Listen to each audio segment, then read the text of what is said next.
नहीं देख सकते। इरफान राहुल के लिए मचेगा शोर या फिर सूर्या में मचेगा शोर। जाएगा आ चुके हैं नए बल्लेबाज के तौर पे। टीम का नंबर 1 ऑलराउंडर आपके सामने जमशेदपुर का ये खिलाड़ी विकी कर्माकर इस ओवर का अगला गेंद कर्माकर स्ट्राइक पे आते हुए छोटू वीडियो कॉल रेडी तो आसिया रेडी करबे ना डिलीवरी टिक कर गेंद कट करने का प्रयास था और इस समय गेंद और ओवर का भी होता हुआ समाप्ति।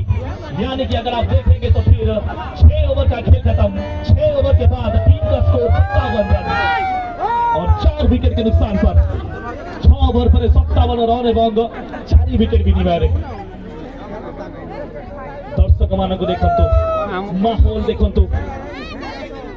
स्वागत जनाइबु आम समस्त अतिथि वृंद मान को जो माने आसिक मंच रे मैच को एंजॉय करछथि स्वागत जनाइबु सब दर्शक बंधु मान को जे माने निज निज स्थान रे बसिकी एंजॉय करछथि मैच को एवं ऑनलाइन माध्यम रे जो माने अछथि